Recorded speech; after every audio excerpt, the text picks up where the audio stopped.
So, hello everybody. I hope you guys are doing absolutely amazing. And just look at those beautiful, beautiful large plums up there. Hang on a moment. Sorry, I'm just sticking a few of them in my mouth. Beautiful, delicious plums. Look at those. Gorgeous.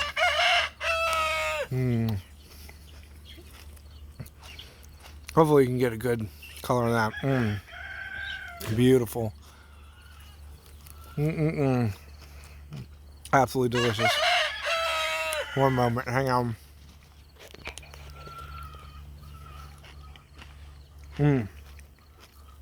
How rude of me, guys. I'm so sorry. But they're just too good. Gotta eat them. Anyway, hello guys. It is a beautiful late morning here in Florida, and we had some great rain showers pass through last night. Some much needed rain. Our springs have been getting so dry. And of course, here are my beauty plums.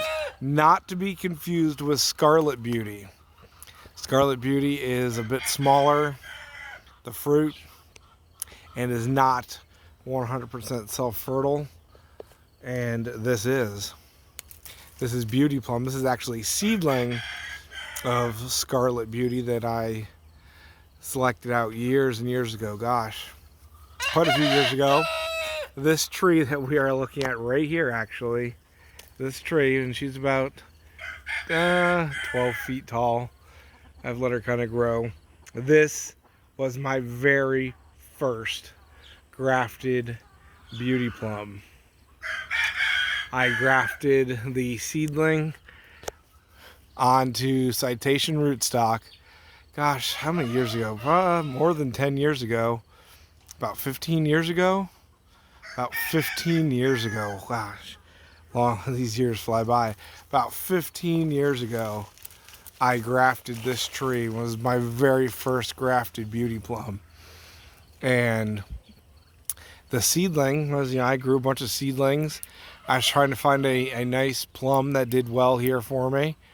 And there was already issues with honeybees. And I'd gone through so many plum varieties. Yeah, these are getting nice size on them.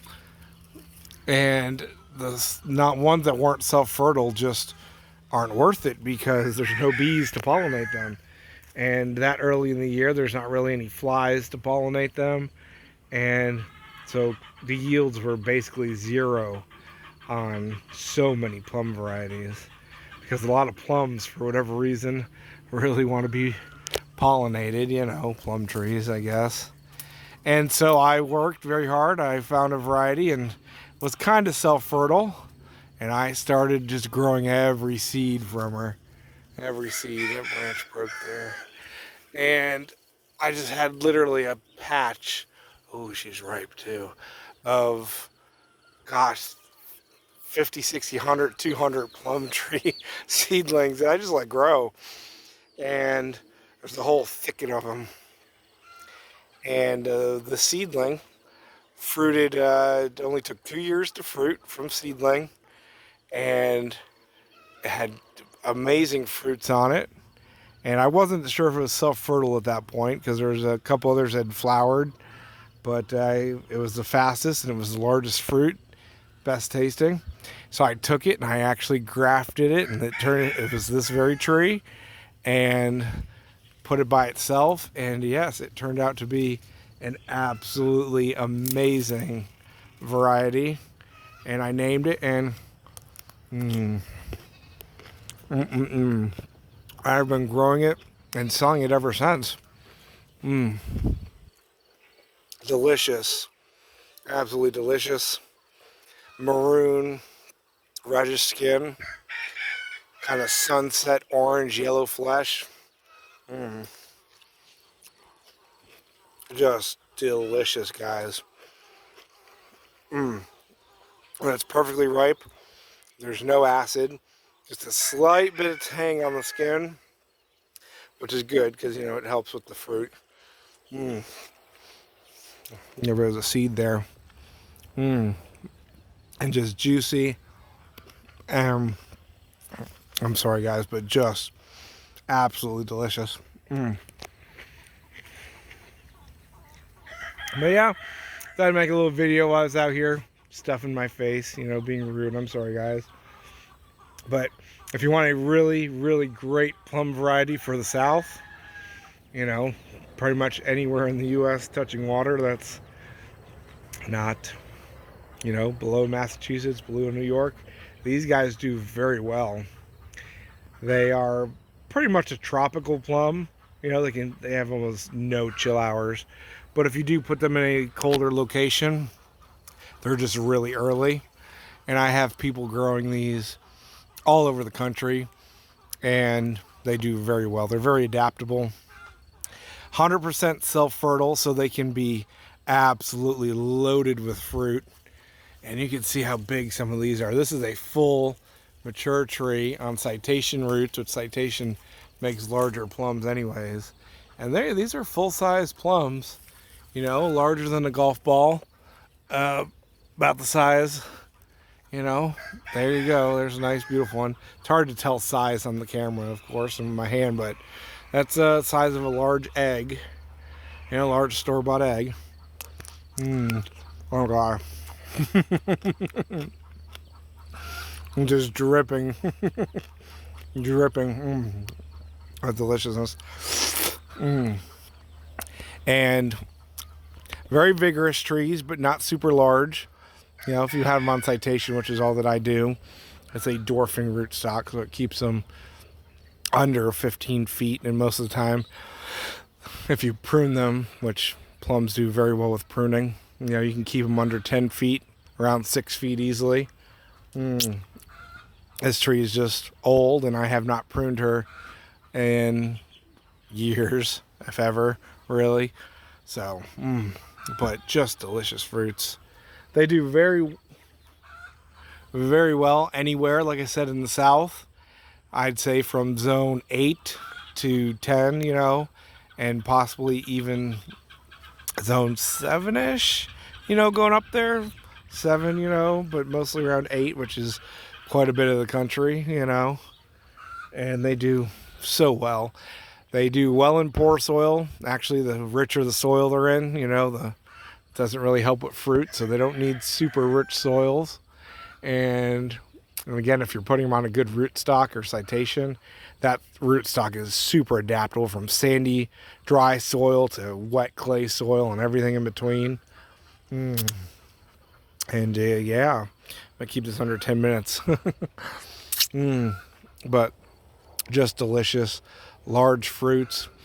And it's very late for me this year. I mean, I'm filming this, I'm gonna put it right up, the end of May going into June. And I almost never, ever have fruits on these guys this late in the year.